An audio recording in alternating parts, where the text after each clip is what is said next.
गुरु की याद आनी नहीं चाहिए। क्यों? क्योंकि जो याद आएगी वो चली भी जाएगी। याद आनी नहीं चाहिए, याद रहनी चाहिए। जैसे सांस रहती है, धड़कन नींद में भी चलती रहती है, ऐसा होना चाहिए।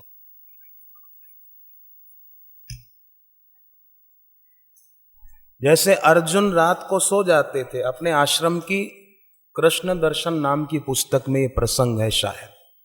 अर्जुन रात को सो जाते थे तो नींद में भी कृष्ण कृष्ण का उच्चारण उनके श्वासों श्वास में होता था, जप होता था। ये गहराई से संग किया है, हृदय पूर्वक उनके मन में चिंतन भी उनका चल रहा है। नारद जी के जीवन में एक और प्रसंग आता है कि जब उनको विश्व मोहिनी ने माला नहीं पहनाई, भगवान विष्णु के गले में वरमाला पहना दी, तब नारद जी को शिव जी के गणों ने कहा कि आप जरा अपना चेहरा तो देखो।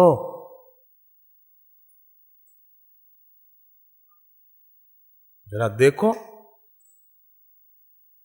फिल्म वाले तो बोलते हैं क्या, दिल को देखो चेहरा न देखो, पर नारद जी को शिव जी के गण कहते हैं अपना चेहरा देखो, चेहरा।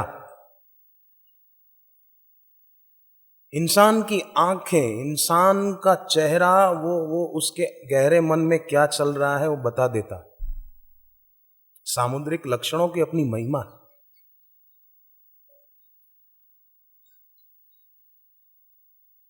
नारद जी को कहा कि अपना चेहरा तो देखो। जब चेहरा देखा पानी में, तब क्रोध आ गया। दर्पण नहीं देखा, अगर पहले देख लेते तो इतनी तकलीफ नहीं होती। पहले देख लेते तो पता चल जाता कि मेरा चेहरा बंदर का बनाया है भगवान विष्णु ने। तो ये आत्मनिरीक्षण का अभाव है। इस प्रसंग में संकेत है कि आत्मनिरीक्षण से चूकना नहीं। चूके तो बाद में पछताने का अवसर आ सकता है। आत्मनिरीक्षण में चूकना नहीं कि मेरे अंदर में संग किसका चल रहा है, मेरे दिल में किसकी याद रहती है। हम सुबह उठते हैं तो उठते ही किसकी याद आती है, रात को सपने किसके आते हैं।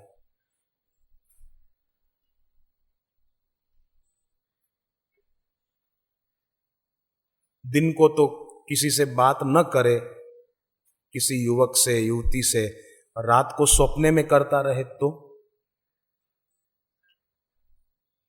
बापूजी के सत्संग में पुराने सत्संगियों ने एक बात सुनी होगी, मुझे याद है, आपको भी याद आ जाएगी। कबीर जी की एक बात गुरुदेव ने बताई थी, याद करो भूल जाओ। कबीर जी बोलते थे 3 बातें, याद करो भूल जाओ, जोड़ो तोड़ो, खाली करो और भरो। ये 3 बातें गुरुदेव ने एक बार बताई थी सत्संग में, मुझे याद है।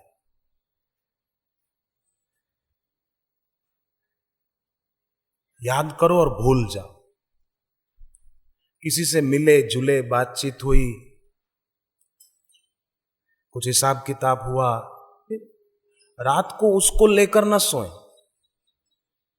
भूल जाओ। तोड़ो, जोड़ो और तोड़ो। ठीक, घर संसार में रहते हैं, संबंध हैं, पर रात को सपने में भी वही न टपके।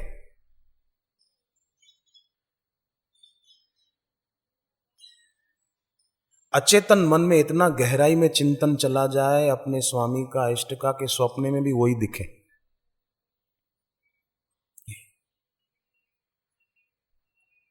दूसरी वस्तु व्यक्तियों से नाता तोड़े, अपने स्वामी से जोड़े। हम आपके हुए गुरुवर स्वीकार लेना, ऐसा। और तीसरी बात, खाली करो भरो। अंतर में जिसका चिंतन, आसक्ति, आकर्षण भरा है उसको खाली करो और अपने स्वामी का भरे। तो दर्पण पहले देखा होता तो इतनी बात शायद न बिगड़ती, पर दर्पण बाद में देखा, इसलिए बात बहुत बिगड़ गई। जहां जाते वहां आप ब्रह्मा विष्णु और शिव जी की चर्चा न करके अप्सराओं की चर्चा करते। माने लोग बातें करने बैठते हैं तो इधर उधर की बातें करते हैं, तो समझो उन्होंने दिल से संग अपने गुरु का नहीं किया। अगर दिल से संग गुरु का किया होता तो इधर उधर की बातों में रुचि नहीं होती। वो क्या कर रहा है, वो उसके पास कौन बैठा है, वो किससे बात कर रहा था, वो किससे बात कर रही थी, क्या बात कर रही थी, मेरे बारे में कुछ कह रही थी, मेरे बारे में कुछ कहा, क्या कहा, बताओ, अच्छा ऐसा कहा, अरे हम उसको दिन के तारे दिखा देंगे। तू देखना, दूसरे को क्यों दिखाते हो तारे, तुम देखो तारे। जमीन पर नजरें गड़ाए हुए चल रहे हैं तो आकाश के तारे क्या खाक दिखेंगे? दूसरों को तारे दिखाने की बात करते हैं, दिन के तारे दिखा दे। तू देखना, तू जमीन पर देखना छोड़ दे, ऊपर नजर रख। और याद रहे, हिमालय के पास जाएंगे ना तो हिमालय के पास जाते ही आंख ऊपर की ओर उठ जाएगी। क्या इतना बड़ा हिमालय! ऐसे ही दिल से गुरु का संग करेंगे ना तो आंख ऊपर उठ ही जाएगी, ऊपर के केंद्रों की यात्रा हो जाएगी।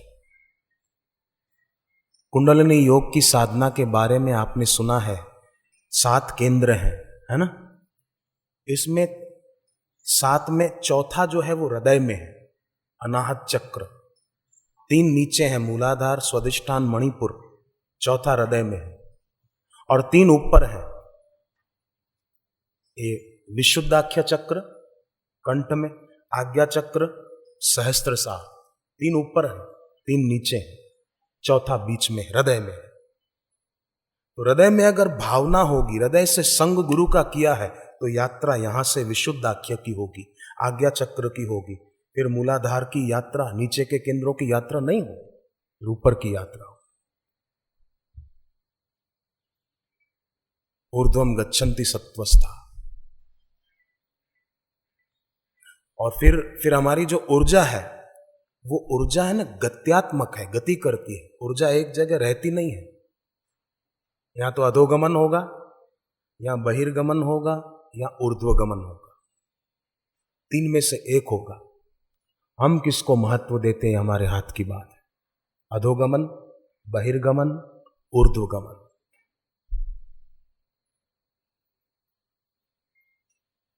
अगर हनुमान जी की बात मान लें, जैसे विभीषण ने मानी, बात फिर आ जाती है, तुमरो मंत्र विभीषण माना। तो क्या मंत्र था? आप एक आध मिनट सोच लें जरा।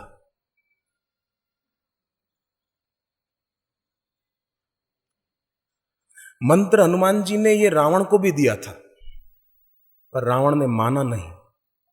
और विभीषण उस समय खड़े थे, उन्होंने मान लिया। क्या बात पते की है, मंत्र मानना चाहिए, जपना चाहिए। क्या मंत्र दिया था, सुन ले। मंत्र दिया था, कोई 1 आध 2 अक्षर का मंत्र नहीं था। मंत्र था, राम चरण पंकज उर धरहु, लंका अचल राज तुम करहु। भगवान के चरणों को अपने दिल में धारण करो, उनका ध्यान करो, तो तुम लंका का अचल राज सुख भोग सकोगे। तो ये मंत्र सुनकर रावण बिगड़ गया। झुकना चाहिए था, वाह गुरुदेव आपने मुझे मंत्र दे दिया, पर बिगड़ गया कि मैं राजा नहीं हूं जो बाद में बनूंगा, राजा तो मैं ही हूं, तुम कौन होते हो मुझे सीख देने वाले। हनुमान जी की मजाक उड़ाने लगा, मंत्र नहीं माना। पर विभीषण जी ने हनुमान जी का मंत्र मान लिया। कैसे? जब विभीषण जी रावण को छोड़कर चल दिए राम जी के तरफ जाने के लिए, तब वर्णन आता है कि विभीषण जी बड़े प्रसन्न थे। ऐसा नहीं कि हाय रे हाय मेरा घर छूट गया, सोने की लंका थी वो छूट गई, अब मेरा क्या होगा। नहीं नहीं, मेरा भविष्य क्या होगा। कई लोग सोचते रहते हैं मेरा भविष्य क्या। विभीषण ने ये नहीं सोचा कि मैं लंका छोड़कर अब जा रहा हूं, अब मेरा भविष्य क्या, नहीं सोचा। उन्होंने तो हनुमान जी का मंत्र मान लिया था, बस तुमरो मंत्र विभीषण माना। मंत्र था राम चरण पंकज उर धरहु। तो जब चले विभीषण जी राम जी के पास जाने के लिए, चले उ हर्षि रघुनायक पाही, करत मनोरथ बहु मन माही, देखियहूं जाई चरण जल जाता। मन में बड़े प्रसन्न होकर सोचते जा रहे हैं कि मैं रोज जिन चरणों का ध्यान करता था, देखियहूं जाई चरण जल जाता, आज मुझे उन्हीं चरणों के दर्शन होंगे। ये मंत्र मान लिया था तो जपते भी जा रहे थे, माने मन में ध्यान भी उसी का करते जा रहे थे। कई बार व्यक्ति माला से जप करता हुआ दिखता है, परंतु मन से संग किसी और का कर रहा होता है। चिंतन, मनोराज। संग तो किया ब्रह्मा जी का, संग तो किया विष्णु जी का, बाहर से शिव जी का, पर जहां भी जाते हैं बात अप्सरा की करते हैं। संग कहां किया? ऐसे कोई बाहर से लगे गुरु का संग किया है, परंतु चिंतन इधर उधर का ही कर रहा है। उसने क्या किया, वो किससे बात कर रहा था, वो क्या कह रहा था, वो क्या कह रही थी। और विभीषण को देखो, देखियहूं जाहि चरण जल जाता, अरुण मृदुल सेवक सुख दाता। सेवकों को सुख देने वाले मैं उनके दर्शन करूंगा, जिनके चरणों का ध्यान हनुमान जी के कहने से मैं रोज करता आ रहा हूं। यही है तुम्हारो मंत्र विभीषण माना। मान लिया तो उनका काम हो गया, रावण ने नहीं माना तो सारा काम बिगड़ गया। कह रहा था मैं राजा हूं, पर कहां रहा बेचारा। देखो, गुरु के सत्संग में आए, गुरु की महिमा सुनी समझी, गुरु मंत्र की महिमा भी सुनी समझी, परंतु फिर भी जाने हुए सत्य की उपेक्षा करना, इसका नाम मोह है।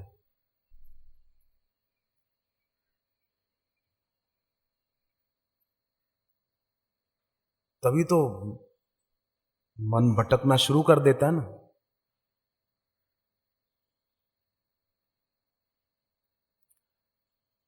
सत्य का जो जिज्ञासु होता है ना, साक्षात्कार करने का, सत्य का जिज्ञासु, सत्य के जिज्ञासु को सत्य का पारखी होना भी जरूरी है। और सत्य का पारखी हो गया तो फिर उस सत्य के प्रति महत्व बुद्धि होना भी जरूरी है, बहुत जरूरी। ऐसी जिसकी महत्व बुद्धि होगी वो फिर सत्य की उपेक्षा नहीं करेगा। तो जाने हुए सत्य की उपेक्षा करने की जो वृत्ति है उसका नाम मोह है। और इस रोग का नाश तभी होगा जब हम स्वयं मदद रूप हो जाएं।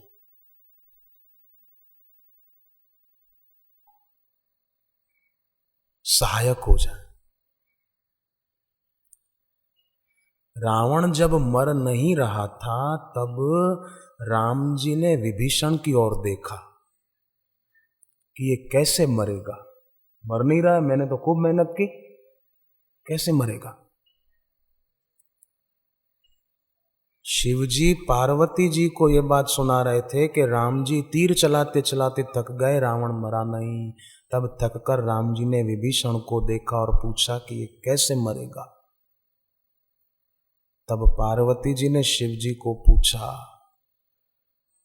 कि जिसकी इच्छा से काल भी मर सकता है, वो भगवान क्या रावण को न मार पाए। और विभीषण से पूछ रहे हैं कि ये कैसे मरेगा। तब शिव जी ने कहा, उमा काल मर जाकी इच्छा, सो प्रभु कर जन प्रीति परीक्षा। काल भी जिसकी इच्छा से मर सकता है, वो प्रभु अपने प्यारों की प्रीति कितनी है इसकी परीक्षा करते हैं।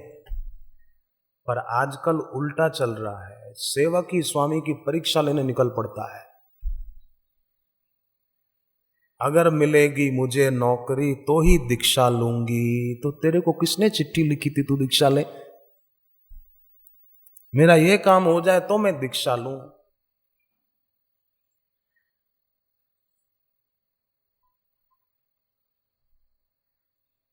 तो ऐसा सोचना करना इस समझदारी नहीं है। दीक्षा ले तो अपने आप ये काम तो हो जाते, कईयों के हुए हैं, एक दो के नहीं, असंख्य लोगों के हुए। मोह हो जाता है ना तो व्यक्ति उल्टा पाठ पढ़ लेता है।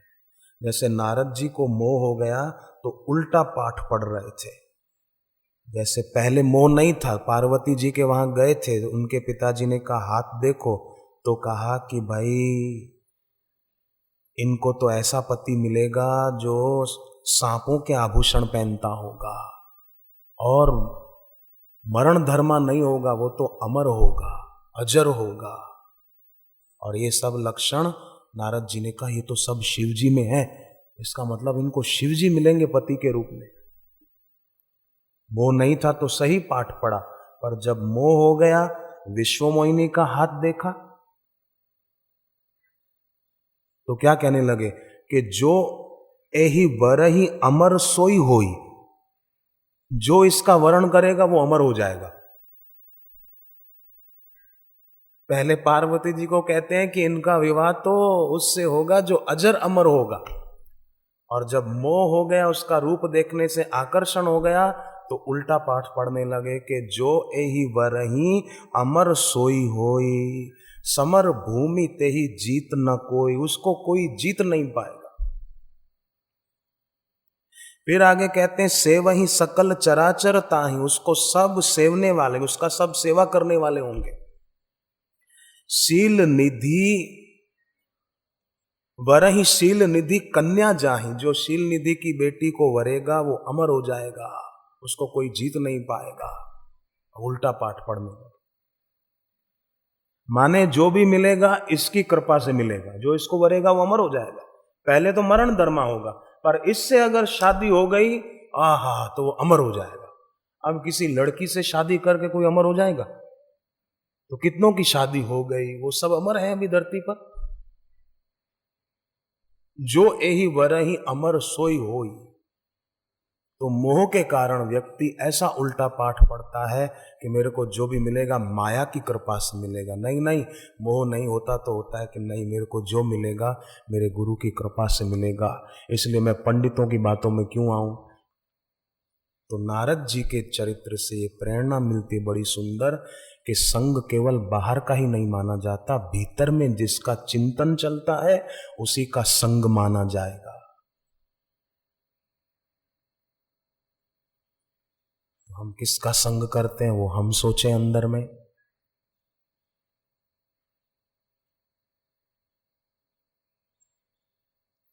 और मंत्र मानते हैं कि नहीं, इससे बहुत बहुत लाभ होगा और हम सभी साधकों की सर्वांगीण उन्नति होगी। और चौथे केंद्र की बात जो थी, ऊर्जा का ऊर्ध्व गमन, हृदय से संग उनका होगा तो स्वाभाविक भावों की शुद्धि होगी और चौथे केंद्र से यात्रा ऊपर को होगी, ऊर्जा का ऊर्ध्व गमन। तो जिसकी पर चर्चा में रुचि नहीं है, मौन में और चरणों के ध्यान में रुचि है, उसके मनोरथ सिद्ध होते देर नहीं लगती है। और जिसकी श्री चरणों के, गुरु चरणों के ध्यान में प्रीति नहीं है, जो मन से संग गुरु का नहीं करता, उसके जीवन में दुखों का अंत नहीं है। इसलिए हम सभी खास इसको महत्व दें, समय मिले तो बैठ जाएं और उनके चरणों का ध्यान करें, उनके वचनों का मनन निधिध्यासन करें, तो हम सभी साधकों को बहुत बहुत लाभ हो सकता है, जिसका कोई हिसाब नहीं। ऐसा लाभ हो सकता है। उनके चरणों का ध्यान किया तो लाभ कोई शेष नहीं रहेगा, और पर चर्चा पराध्याय में मन गया तो घाटा कोई बाकी नहीं रहेगा। गुरु चरणों के ध्यान से लाभ कोई बाकी नहीं रहेगा और पर चर्चा पराध्याय से नुकसान कोई बाकी नहीं रहेगा।